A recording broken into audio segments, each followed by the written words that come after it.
হরে কৃষ্ণ, হরি বল। আমি আপনাদের মাঝে চলে এলাম কিছু কথা আপনাদের শ্রবণ করাবো। যদি আমার কখনো কোথাও ভুল ত্রুটি হয়, গুরুজনেরা অবশ্যই আমাকে ক্ষমা দৃষ্টিতে দেখবেন। আসলে আমার বহুদিনের ইচ্ছা যে আমি মানুষের মাঝে কিছু যদি রেখে যেতে পারি, কিন্তু সেই যোগ্যতা, সেই সামর্থ্য, সেই অর্থ কোনোটি আমার যেন হয়ে ওঠেনি। তবু এই যতটুকু শিক্ষা আমার ভিতরে ভগবান গুরু মহারাজ কৃপা করে দিয়েছেন, ঠিক তার কিঞ্চিত পরিমাণ যদি আমি কোনো মানুষকে দিয়ে একটু উপকার করতে পারি, তবেই আমার এই মানব জীবনের সার্থকতা। আমি ছোট্ট শিশু বাচ্চাদের, মানে 3 থেকে 5 বছরের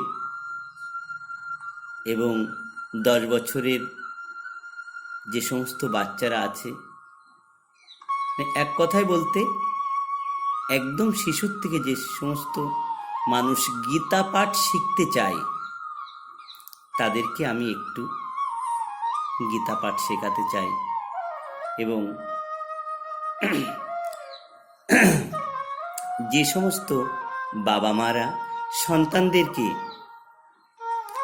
গীতা পাঠ শেখাবেন বলে মন স্থির করেছেন, তাদের জন্য আমার এই প্রয়াস। তা যাই হোক, আপনারা আমায় কৃপা আশীর্বাদ করবেন যেন আমি কিছু এখানে রেখে যেতে পারি। তো আমরা যারা বড়রা আছি, তারা যখন গীতা পাঠ করতে যাই, তখন আমরা অনেক মন্ত্র পাঠ করি এবং শুদ্ধতা বজায় রাখি বা রাখবার চেষ্টা করি। শিশু বাচ্চাদের গীতা পাঠ শেখানোর ক্ষেত্রে সেরকম ধরনের বাধ্যবাধকতা কোনো দরকার নেই। এইটুকু আমি চাই যে একটা বাচ্চা যখন থেকে সে রাস্তায় চলবে, তখন থেকে তার ভিতরে যেন একটু গীতার বাণী স্মরণ থাকে। আমরা ছোট বাচ্চাদের স্কুলে যাওয়ার শুরুতেই কিন্তু তাদেরকে অনেক কবিতা, অনেক শ্লোক, এগুলো ছোট বাচ্চাদেরকে মুখস্থ করাই। ধরেন প্রায় 3 বছর বয়স হওয়ার সাথে সাথেই আতা গাছে তোতা পাখি, ডালিম গাছে মো, এরম ধরনের অনেক ধরনের কবিতা ছড়া শেখাই। কিন্তু আমি বলি, মাতা পিতা, আমার গুরুজনেরা এখন থেকে বাচ্চাদের একটু গীতার শ্লোক কবিতা আকারেই শেখানোর চেষ্টা করবেন।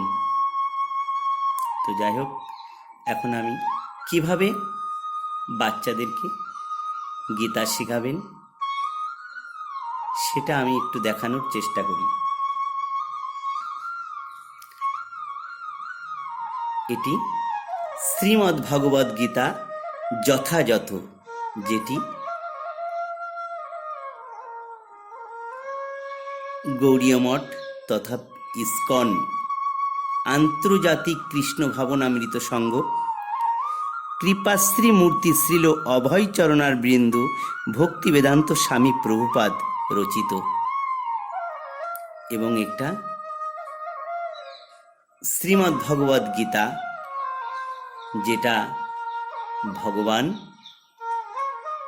স্বয়ং অর্জুনকে শুনিয়েছিলেন।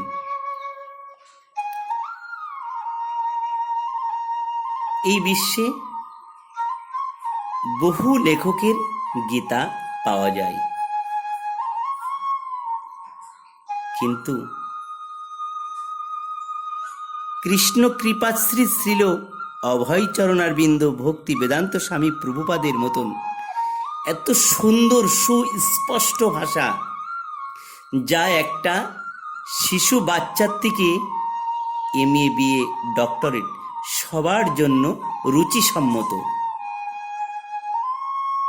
এর জন্যই সারা বিশ্বে আজ সব থেকে বেশি প্রচার হয় শ্রীমদ্ ভগবদ্ গীতা যথাযথ। শ্রীমদ্ ভগবদ্ গীতা যথাযথ, এই যথাযথ এটা অবশ্যই দেখে শ্রীমদ্ ভগবদ্ গীতা ক্রয় করবেন। যাক, এবং এখানে এত সুন্দরভাবে গীতাটা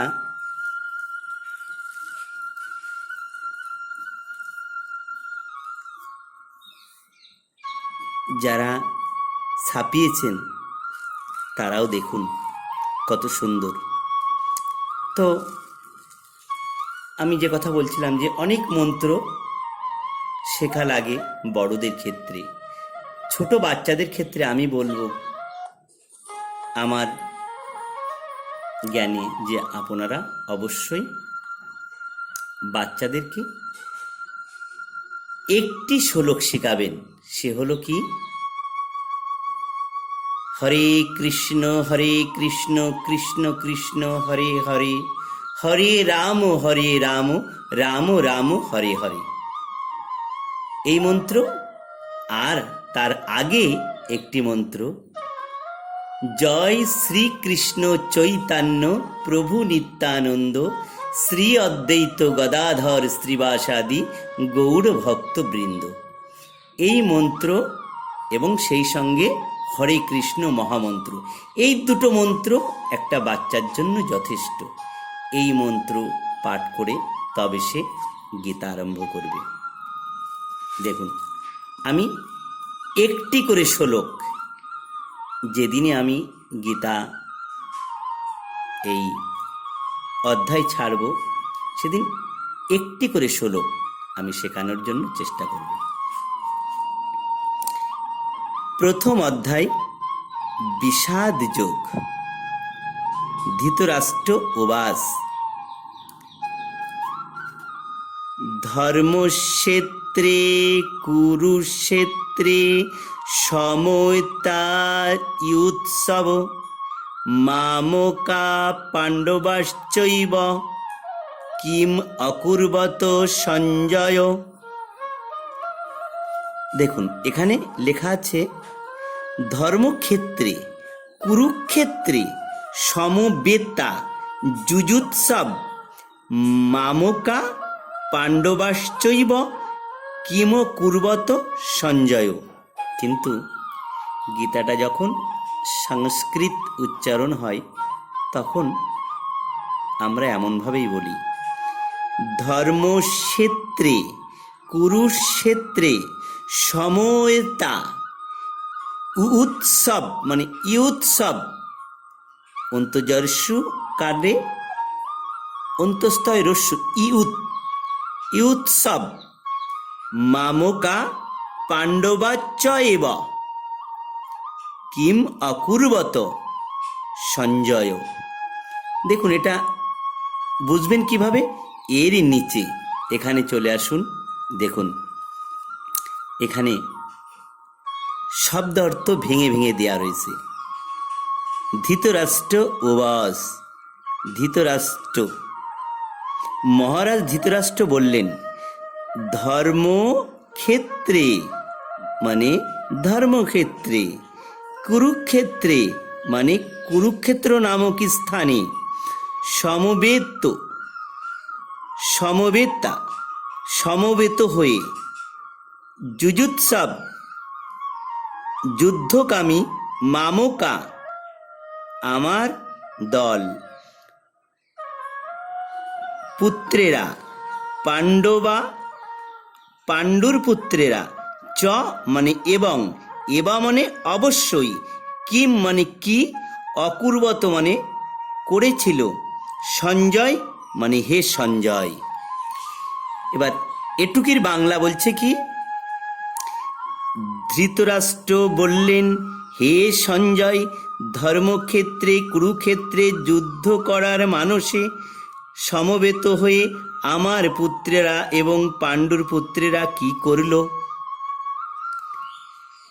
এর অনুবাদ এইটা কি বলছেন, ধৃতরাষ্ট্র বললেন, হে সঞ্জয়, ধর্মক্ষেত্রে কুরুক্ষেত্রে যুদ্ধ করার মানসে সমবেত হয়ে আমার পুত্রেরা এবং পাণ্ডুর পুত্রেরা কি করল। বাচ্চাদের ক্ষেত্রে ঠিক এইটুকু তাদেরকে শেখাবেন, প্রথম শ্লোকের এইটুকু। এবার বাচ্চাটিকে যদি একটু গল্প শোনান, তো এমনি তো অনেক গল্প তাদেরকে শোনান, কিন্তু যদি একটু গীতার গল্প শোনান, তবে তারা শুনে হয়তো মনে আনন্দও পেতে পারে। গল্পটা ঠিক যখন বলবেন, তখন সে বাচ্চাকে এই যে নিজের তাৎপর্য আছে, এই তাৎপর্যটাকে গল্প আকারে বাচ্চাদের কানে তুলে ধরবেন, তাতে বাচ্চাদের মঙ্গল হবে, তারা ভগবতমুখী হবে, ঈশ্বরমুখী হবে।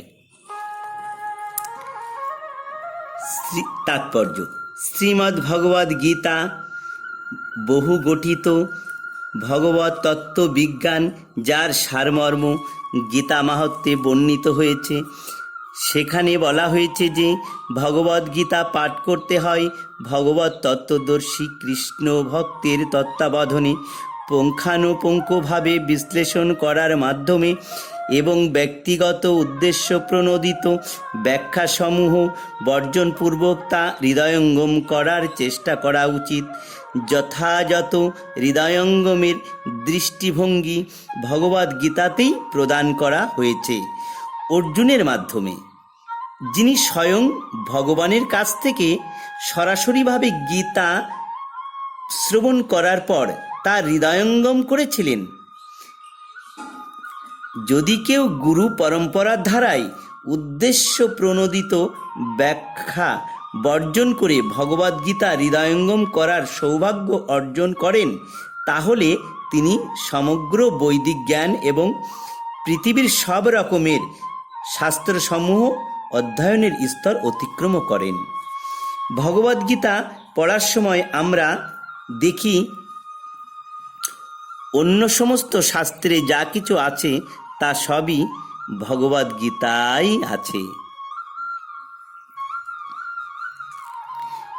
উপরন্তু ভগবদ্গীতায় এমন অনেক তত্ত্ব আছে যা আর কোথাও নেই।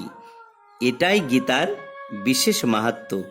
গীতা হচ্ছে পরম তত্ত্ব দর্শন, কারণ পরমেশ্বর ভগবান শ্রীকৃষ্ণ নিজে এই জ্ঞান দান করে গেছেন।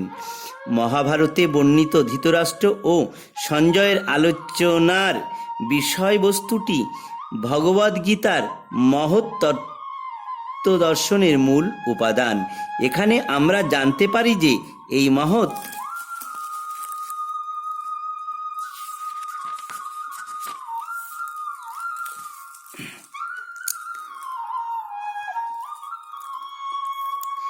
তত্ত্বদর্শন প্রকাশিত হয়েছিল কুরুক্ষেত্রের রণাঙ্গনে, যা সুপ্রাচীন বৈদিক সভ্যতার সময় থেকেই পবিত্র তীর্থস্থান রূপে খ্যাত। ভগবান যখন মানুষের উদ্ধারের জন্য স্বয়ং এই পৃথিবীতে অবতরণ করেছিলেন, তখন তিনি পরমতত্ত্ব সমন্বিত এই গীতা দান করেন। ধর্মক্ষেত্র যে স্থানে ধর্মীয় আচারসমূহ অনুষ্ঠিত হয়, শব্দটি খুবই তাৎপর্যপূর্ণ, কারণ কুরুক্ষেত্রের যুদ্ধক্ষেত্রে ভগবান শ্রীকৃষ্ণ অর্জুনের পক্ষ অবলম্বন করেছিলেন। কৌরবদের পিতা ধৃতরাষ্ট্র তার পুত্রদের চূড়ান্ত জয়ের সম্ভাবনা সম্বন্ধে অত্যন্ত সুদিগ্ধ ছিলেন। তাই দ্বিধাগ্রস্ত চিত্তে তিনি তার সচিব সঞ্জয়ের কাছে জানতে চাইলেন তারা কি করল। তিনি নিশ্চিত ছিলেন যে তার পুত্রেরা ও তার কনিষ্ঠ ভ্রাতা পাণ্ডুর পুত্রেরা কুরুক্ষেত্রের ভূমিতে যুদ্ধ করবার মানসে সমবেত হয়েছে। তবুও তার অনুসন্ধানটি ছিল তাৎপর্যপূর্ণ। তিনি চাননি যে পাণ্ডব ও কৌরবদের মধ্যে কোনো আপোষ মীমাংসা হোক। তিনি আশা করেছিলেন যে যুদ্ধে তার পুত্রদের ভাগ্য সুনিশ্চিত হোক। যেহেতু এই যুদ্ধের আয়োজন করেছিল কুরুক্ষেত্রে, যাকে বেদে আরাধনার ক্ষেত্র বলে উল্লেখ করা হয়েছে, এমনকি দেবতাদের জন্য, তাই ধৃতরাষ্ট্র এই যুদ্ধের ফলাফলের উপর এই পবিত্র জ্ঞানের প্রভাব সম্বন্ধে শঙ্কাকুল হয়েছিলেন।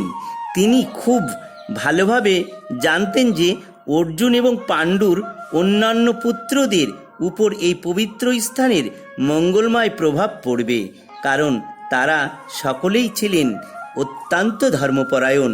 সঞ্জয় ছিলেন ব্যাসদেবের শিষ্য, তাই ব্যাসদেবের আশীর্বাদে তিনি দিব্যদৃষ্টির প্রভাবে ধৃতরাষ্ট্রের ঘরে বসেও কুরুক্ষেত্রের রণাঙ্গন দেখতে পাচ্ছিলেন। আর তাই ধৃতরাষ্ট্র তাকে যুদ্ধক্ষেত্রের পরিস্থিতি সম্পর্কে জিজ্ঞাসা করলেন। পাণ্ডবেরা এবং ধৃতরাষ্ট্রের পুত্রেরা ছিলেন একই পরিবারভুক্ত, কিন্তু ধৃতরাষ্ট্রের মনোভাব এখানে প্রকাশ পেয়েছে।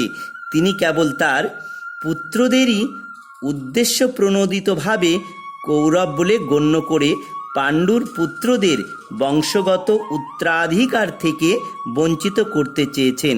এভাবে তার ভ্রাতুষ্পুত্র বা পাণ্ডুপুত্রদের প্রতি তার মনোভাবের মাধ্যমে ধৃতরাষ্ট্রের বিশেষ দৃষ্টিভঙ্গি সম্বন্ধে বোঝা যায়।